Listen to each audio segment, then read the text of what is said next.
Here are 10 things that we can all do during this time to come out better on the other side. What is the one thing that we always complain about? Not having the time to do the things that we want to do. Well, this is certainly not the way any of us wanted it, but we are going to all be finding ourselves with some found time here, because to think that business is going to continue to operate as normal is obviously unrealistic. Stephen Sagmeister is famous for his TED Talk where he talks about the fact that he shuts down his agency 1 year out of every 7 years. And yeah, they take a huge financial hit during that time, but he talks about all of the ways that people are inspired, his employees are inspired, all the ways that they've had time to think, that they can really look at things that inspire them, that they can learn.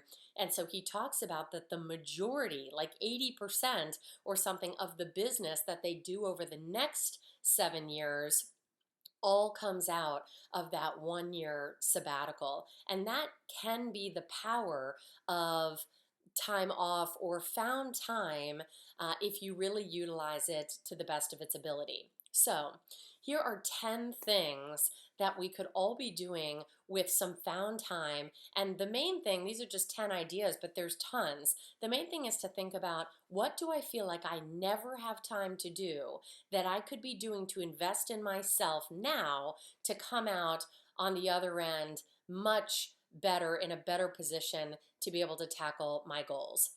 So, one idea is to write the book. Write the book you've always thought about. For me, this is a personal goal. I love writing. I feel like I never have the time to write. And so one is to just sit down and start writing that manuscript that you've always thought about writing. Number two, build a speech. I know tons of speakers right now who are all probably freaking out because events are canceled, but events will come back around, and it takes a long time to build a speech. Generally, it takes me about 100 hours or so to build a really good speech, and so this is great time to really start thinking through, what the speech is going to be in the fall or in 2021 and building that speech. Number three, what about organizing your house? I am a real Marie Kondo fan. I have another friend who runs a company called Pop that specializes in organizing families' homes with children on the spectrum. But this is one of those things that I think all of us, if we had more time to be able to really organize and streamline our house, it provides to more clarity in thinking, less stress, and really leads to just incredible happiness and clarity of thinking. So, organizing your house. Number four, just think, ideate. It's amazing how busy we all are and how little time, unless you really are diligent about factoring it into your schedule, that we have to just think and ideate. Perhaps you will come across a new business idea that helps diversify your income in the future and helps serve this new world and what it will look like when we come out on the other side of this. Simply just think, ideate. It's where the greatest things come from. An online course. Build an online course. Digital e-learning is going to become even more rampant than it has been. And certainly being able to build an online course, again, have some experience with this, and it takes a lot of time. So this is a great thing to be able to do, to be able to launch on the other side of this thing. The next thing is to learn. Just learn a new skill, invest in yourself, in your own professional development, learn from great CEOs of the past who have really accelerated their business after downturns. Number seven is to spend intentional time with your kids and improve yourself as a parent. Look, I get it. I'm a single mom to a 2-year-old, and this is challenging, right? No play dates, no playgrounds, and you're working. But to be able to really spend some intentional time with your kids, are there things you can do to start putting together activities that you all can do? We created values, personal values, core values for the family, and things that we're going to strive for. So how can you be more of an intentional parent and spend really quality time with your kids that we just typically don't get to do when we're going to the office and dropping our kid off at school or daycare? Number 8, go on a joy quest. As an empath, I think the most challenging part of all of this is people's energy. There's a lot of anxiety out there. There's a lot of fear. There's a lot of selfish behavior. There's a lot of that. And so one of the ways to really combat that is to protect your own energy and really seek that positive energy. A couple of years ago, I was going through a bit of a slump, and I went on a joy quest where I wrote down things, and every single day for 30 days, I did one thing that was part of this joy quest. So for instance, like one day it was to find my own personal giving tree. And now I have my own tree, and sometimes I go and just hang out there, and it gives me like good juju.